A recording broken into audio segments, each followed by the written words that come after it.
नमस्कार, कैसे हैं आप सब। आशा है कि आप सब ठीक होंगे। मैंने पिछली वीडियो में एसिडिक पेन और कार्डियक अरेस्ट चेस्ट पेन के बारे में एनालिसिस किया था और बताया था कि इसको कैसे आपको एनालाइज करना है, कैसे समझना है कि ये एसिडिटी का पेन है या फिर हार्ट अटैक का पेन है। तो कुछ लोगों ने बताया कि इसकी डॉक्टर साहब कुछ दवाइयाँ भी बताइए, तो मैं आपको कुछ जीवन रक्षक दवाइयों के बारे में बताऊँगा और ये बताऊँगा कि हार्ट अटैक होता क्यों है। हार्ट अटैक होने का मुख्य कारण है जब हृदय की मांसपेशियाँ, हार्ट की जो मसल्स हैं, उनको पर्याप्त ब्लड और पर्याप्त ऑक्सीजन जब नहीं मिलता है तो उसके कारण हार्ट अटैक आता है।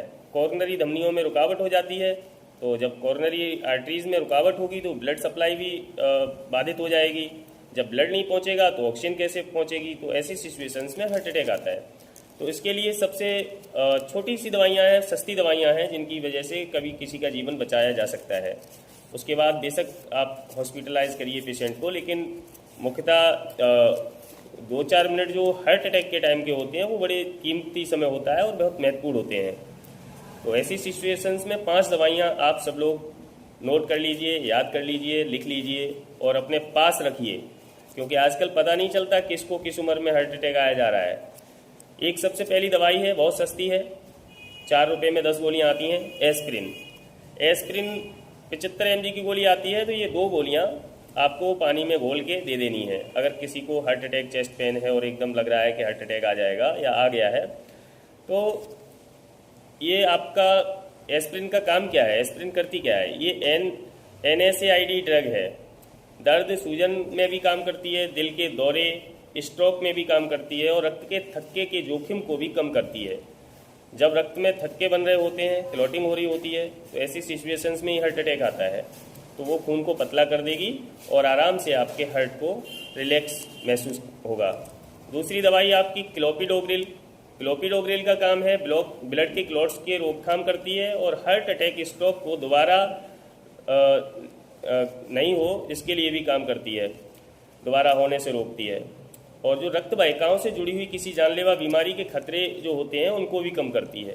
तो दूसरी दवाई क्लोपिडोग्रिल, ये भी आपको 150 mg की मात्रा में देनी है। तीसरी दवाई आपकी आ जाती है एटोरवास्टेटिन, ये 80 mg। एटोरवास्टेटिन 80 mg की टैबलेट, ये आपके कोलेस्ट्रॉल के जो रिप्रोडक्शन है, बन रहा है जो कोलेस्ट्रॉल, उसको कम करने में मदद करता है। जो आपके हार्ट और ब्रेन या अन्य बॉडी पार्ट्स में कहीं भी कोलेस्ट्रॉल जम रहा है किसी भी धमनियों में, उसके खतरे को कम करती है। तो ये तीनों दवाइयाँ बहुत महत्वपूर्ण हैं। और एस्पिरिन, क्लोपिडोग्रिल तो एंटी प्लेटलेट्स ड्रग हैं। इसके साथ साथ आपको सीने के दर्द में, एंजाइना में और साथ ही हाई बीपी की रोकथाम के लिए आपको नाइट्रोग्लिसरीन टैबलेट का सहारा लेना है।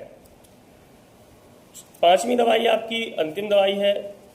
सीने का दर्द अगर इन दवाइयों से भी कंट्रोल नहीं हुआ है तो आप मॉर्फिन की या ट्रेमाडोल की टैबलेट दे सकते हैं।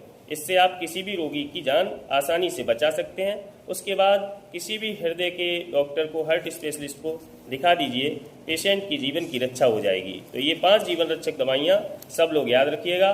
धन्यवाद। मिलते हैं अगली वीडियो में किसी अगली बीमारी को लेकर, उसके बारे में आप सबसे फिर चर्चा